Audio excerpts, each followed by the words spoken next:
Hey everybody, again, my name is Brandon and this is my wife, Jonna, and I've asked her to join us in these next few videos because she's gonna really add a lot of value to you living that better story. And right now, we wanna show you what happy couples know. And what we know about ourselves is that we all have a box that we live out of. This box has our hopes, dreams, and desires in it. It's the things that we want to have happen in our future. Oh, no, so this is what happens in relationships. We bring our own box, and what we like to do is give them to that other person and say, I want you to fulfill all my hopes, dreams, and desires.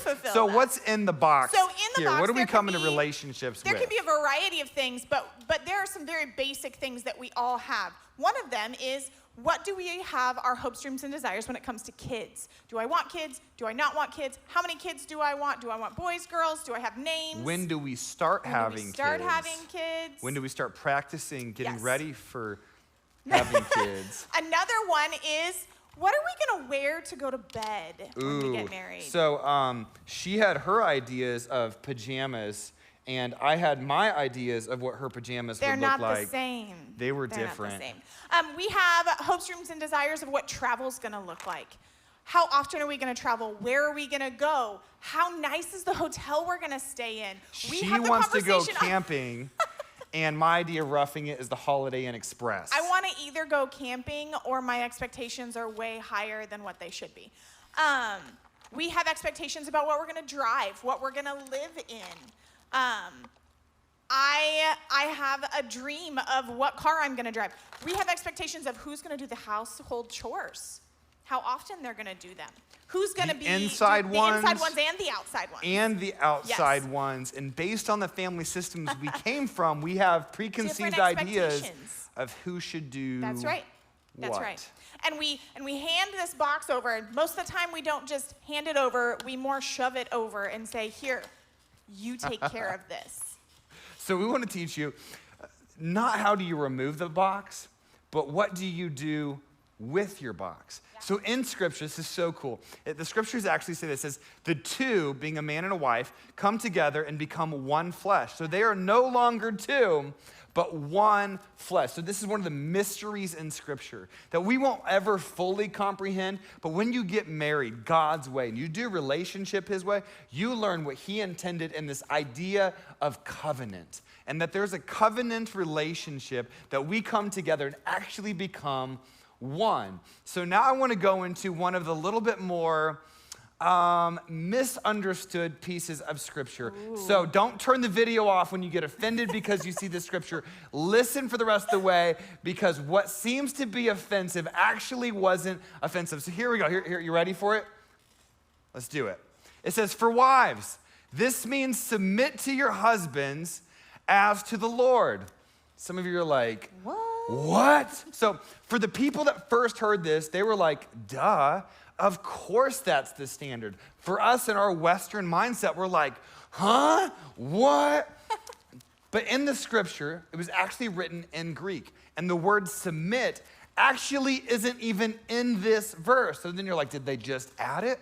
No, actually it was implied from the verse before. So to understand the context of what they were writing to this young church for, hey, handling the box correctly, you need to see what came first. So we get offended in this verse, but they got offended in the verse that came before. The verse that came before is submit to one another out of reverence for Christ.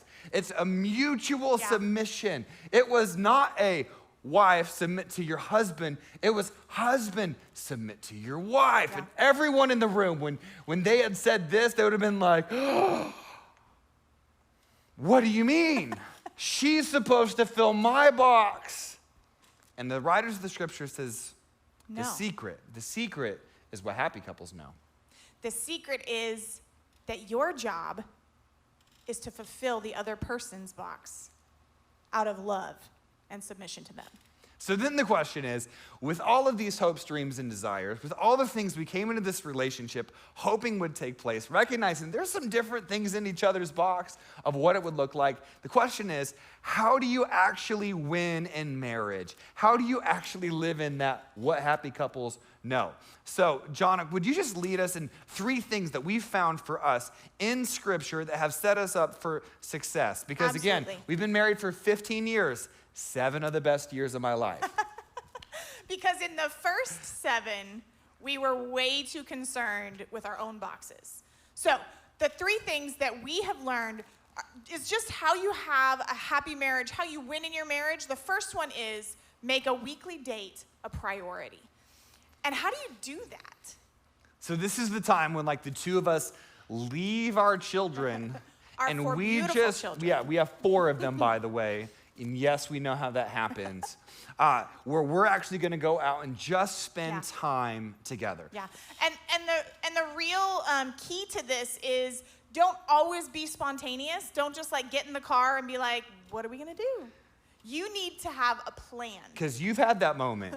We've What do had you want that to do on the moment. date? Where do you want to go to eat? I don't That's care.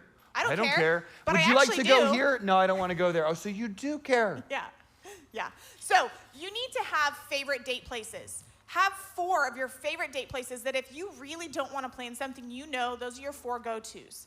Have. Hold on 1 second. I actually missed a shot on that one. Okay. That was really good. Let's just pick up on this. Yeah, so Yeah, we'll perfect. just jump into how to win Yeah. in marriage. First one's weekly date. We're rolling, so when you're ready.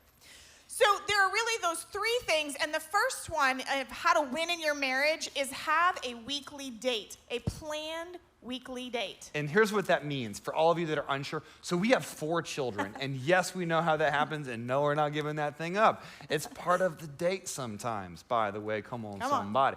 But we want to spend time getting away from our kids Yeah. and actually engage and spend time together. That's right. But when we go on dates, I don't know about you, but you've probably had this moment. We get in the car, we're getting ready to go on a date. Where do you want to go to eat? I don't care. And then she asked me the same question. Where do you want to be? It's like, I don't know, I don't care. I don't care. And here's the truth. We probably both genuinely care at some point, but because we didn't plan and we don't have the energy to plan, we're just gonna go back and forth. So here's what you need to know. You need to have some fallbacks. You need to plan dates, but you also need to have some fallbacks. 4 favorite date things. One of our favorite things to do is just go to the beach. And we'll do a picnic. Yep. Sometimes we'll get actually go tacos. to a restaurant. Yep. So we have 4 different dates designed for us to go on. Yep. But especially when it's around food, what is the other thing that we've learned? We have to have 3 to 5 favorite restaurants. Because when we get in the car and we do the where do you want to go, we already have our 5 that it's like these are the places that we know we love, that if we don't have the energy to plan, we're just gonna go there. And a couple of them are places that are like less than $20 for the 2 of us, or Yeah. right about $20. And then we've got some favorite ones that are more, that when we have got some room in the budget and we want to go to that little bit nicer place, Yeah. we've made space for it. Yeah, absolutely. And then one of the questions that we like to ask each other, so women, hear me, it's not just that your husband should romance you, you need to romance your husband. The question is, what does romance look like for you right now? So what we've learned is, with Jonna being a creative specifically, oftentimes the image of romance has changed over time. And I don't know what's in her head. And what we've learned is she needs to communicate with me, what does romance look like? So before you go on the date, answer that question. And don't assume that they read your mind, because they don't. But to communicate with them, hey, this is what romance looks like for me right now. That's right. But then there's something that we do that sets up the date. That's right. What's that? The second thing is that we have a weekly meeting that we sit down together and we talk through our week. We know that if we haven't communicated what's going on in our worlds, that the week is going to be chaos. And so we sit down and we talk about what are the big things we have going in our week. Do we have nights that we have people coming over? Do we have activities that our kids need to get to? What are those things that we need to make sure that we're on the same page about? How are we going to eat? What does working out look like? What's unique about the week? And when you have this meeting, and here's the behind the scenes secret extra piece. Do it before you go on the date, because this really sets up the date. You don't want to spend your date planning your week. You want to have a time set apart for you to work through your week so you can go on the date and just have fun and have a great time together. Yeah. Yeah, and there's some questions that you can ask. What does a week look like? What nights are we gonna spend together? What does our day off, which you need to have a day off, what does our day off look like? Who do we need to connect with? How do we play? Play is important. How do we plan in play in our week? So that's the weekly meeting. Then there's a Yeah. third one. This one's extra. In fact, we got some resources for all of the That's weekly right. day and the weekly planning meeting. But this one is one of the best pieces of our resources that we're going to give you. It is your Plan Your Year Day. Yeah. And this one, it really does. It just sets everything to the next level. You get to get away most of the time, and you're going to ask, what are we dreaming for in our marriage? What if one thing got better in our marriage together? That one thing, what would it make the next chapter of our life better? We're going to create goals together, because if we're working towards something together, we're on the same path together. That strengthens this. Yeah. So whenever you study psychology or you study what unites people, because what you want is unity in a marriage, to be one flesh. What creates unity is two things: a common vision and a common enemy.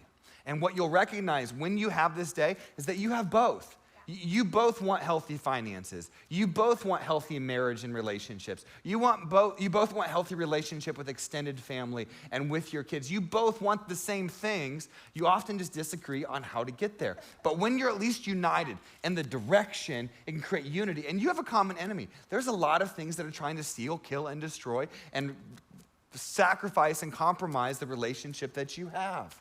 So on this day, we're going to spend time asking that question we asked in the very beginning. What's that one thing that, if it got better, would make the whole thing better? And then spending a portion of that day just going through that one thing. How are we going to do it? And dream about what would it look like to bring change in our relationship in this area of our life, that if it got better, this would get better. Yeah. So I just want, imagine that. Imagine in 10 years, if you've been doing this consistently for 10 years together, you've been walking through the hard things, you've been celebrating the amazing things, you did it together. You created a plan of action for how your marriage was going to be stronger. What's that going to look like in 10 years? So that's the secret to what happy couples know. Jump into the worksheet below this video, and we're going to give you a guide to walk through all of those things. Yeah.